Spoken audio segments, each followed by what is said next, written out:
વાયનાડના કોંગ્રેસ સાંસદ પ્રિયંકા ગાંધી વાડ્રાએ કેરળના માલપ્પુરમમાં જિલ્લામાં જાહેર સભા સંબોધી. કેરળના માલપ્પુરમ જિલ્લામાં આયોજિત એક જાહેર સભામાં વાયનાડના કોંગ્રેસ સાંસદ પ્રિયંકા ગાંધી વાડ્રાએ કાર્યકરોને સંબોધિત કરતા જણાવ્યું કે આ લડાઈ માત્ર અમારી પોતાની રાજનીતિ અથવા વિચારો માટે નથી, પરંતુ ભારતના બંધારણ, ભારતની આત્મા અને આપણા દેશને જે બનાવે છે તેની લડાઈ છે. તેમણે કેન્દ્ર સરકાર પર આરોપ મૂક્યો કે તે બંધારણ અને લોકશાહીને નબળી પાડવા માટે કાર્ય કરી રહી છે. પ્રિયંકા ગાંધી વાડ્રાએ વધુમાં જણાવ્યું કે આપ સૌ યુડીએફ માટે જ નહીં પરંતુ ભારતની આત્મા માટે લડનાર વીર યોદ્ધા છો. તેમણે કાર્યકરોને પ્રોત્સાહિત કરતા જણાવ્યું કે તેમની લડાઈ દેશની મૂળભૂત મૂલ્યો અને બંધારણીય સિદ્ધાંતોની રક્ષા માટે છે. આ પ્રસંગે પ્રિયંકા ગાંધી વાડ્રાએ કાર્યકરોને તેમની જવાબદારીઓ નિષ્ઠાપૂર્વક નિભાવવાની અપીલ કરી અને પાર્ટીના ઉદ્દેશોને આગળ વધારવા માટે એકતા અને સમર્પણ સાથે કામ કરવાની સલાહ આપી. તેમણે જણાવ્યું કે આપણી લડાઈ ભારતની આત્મા અને બંધારણની રક્ષા માટે છે અને આપણે સૌએ મળીને આ લડાઈ લડવી છે.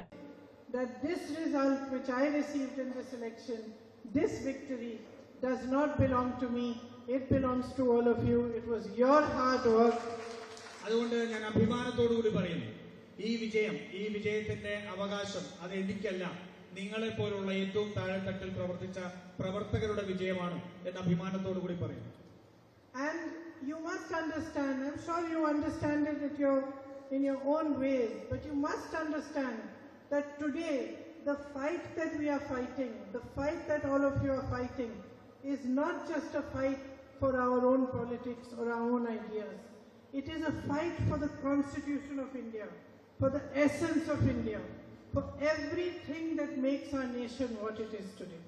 നിങ്ങൾ മനസ്സിലാക്കുമെന്ന് ഞാൻ പ്രതീക്ഷിക്കുന്നു. നിങ്ങൾക്ക് നേരത്തെ മനസ്സിലായിട്ടുമുണ്ട്, ഈ പോരാട്ടം നമ്മുടെ രാഷ്ട്രീയത്തിനും നമ്മുടെ ആശയങ്ങൾക്കും വേണ്ടി മാത്രമുള്ള ഒരു പോരാട്ടമല്ല.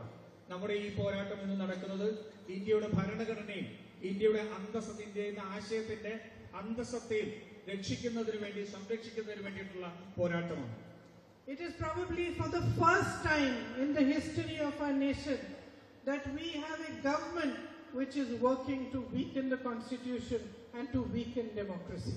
നമ്മുടെ ചരിത്രത്തിൽ, ഇന്ത്യയുടെ ചരിത്രത്തിൽ ഒരിക്കൽ ഒരുപക്ഷെ ആദ്യമായിട്ടാണ് ഒരു ഭരണകൂടം തന്നെ രാജ്യത്തിന്റെ ഭരണഘടനയെ ദുർബലപ്പെടുത്താനും അതിനെ നശിപ്പിക്കാനും വേണ്ടി ശ്രമിക്കുന്ന ഒരു പ്രത്യേക സാഹചര്യം ഉണ്ടാകുന്നു. So you are not just soldiers and warriors for the UDF. You are soldiers and warriors for the soul of India. അതുകൊണ്ട് നിങ്ങൾ യുഡിഎഫിന്റെ ഐക്യജനാധിപത്യ മുന്നണിയുടെ മാത്രം പോരാളികളല്ല, മറിച്ച് ഈ രാജ്യത്തിന്റെ ആത്മാവിന്റെ പോരാളികളാണ് എന്ന് പറയാൻ ആഗ്രഹിക്കുന്നു. It is through you that people will understand the truth about what is going on in our country. Through you that people will understand that we are fighting for their rights, for them to be stronger, for our constitution. ഈ രാജ്യത്ത് നടന്നുകൊണ്ടിരിക്കുന്നത് എന്താണ് എന്നറിയുന്നത് നിങ്ങളിലൂടെയായിരിക്കും. ഈ രാജ്യത്ത് നടക്കുന്ന പോരാട്ടങ്ങളെ സംബന്ധിച്ച്, ഈ ഭരണഘടന സംരക്ഷിക്കാൻ നടത്തേണ്ട പോരാട്ടത്തെ കുറിച്ച് ജനങ്ങൾ അറിയേണ്ടത് നിങ്ങളിലൂടെയായിരിക്കും. And equally, it is through you that the voice of the people will be carried to us and we will be able to represent it better in parliament and in the assembly. അതുപോലെ തന്നെ നിങ്ങളിലൂടെ തന്നെയാണ് ജനങ്ങളുടെ ശബ്ദം നമ്മളിലേക്ക് എത്തുന്നത്, നേതൃത്വത്തിലേക്ക് എത്തുന്നതും. ആ ശബ്ദത്തെ നമുക്ക് ഇന്ത്യയുടെ പാർലമെന്റിലും നിയമസഭയിലും ഉൾപ്പെടെ ജനങ്ങളുടെ ശബ്ദമായി പ്രവർത്തിക്കാൻ കഴിയുന്നതും നിങ്ങളിലൂടെ തന്നെയായിരിക്കും. I know that the election results were not only the result of your work during the election campaign. They came the way they did because of your work with Rahul ji for the last 5 years. ഈ തെരഞ്ഞെടുപ്പിൽ നിങ്ങൾ നടത്തിയ പ്രവർത്തനങ്ങളുടെ മാത്രമായിട്ടല്ല നമുക്ക് ഇത്തരം ഒരു വിജയം നമുക്ക് ലഭിച്ചത്. കഴിഞ്ഞ 5 വർഷം രാഹുൽ ഗാന്ധി MP ആയിരിക്കുമ്പോഴും അദ്ദേഹത്തോടൊപ്പം നിങ്ങൾ നടത്തിയ പ്രവർത്തനങ്ങളുടെ കൂടെ ഫലമാണ് ഈ വിജയം.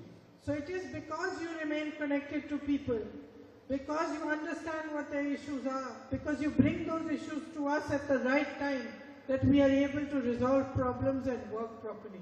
നിങ്ങൾ ജനങ്ങളോടൊപ്പം നിന്നുകൊണ്ട് അവരുടെ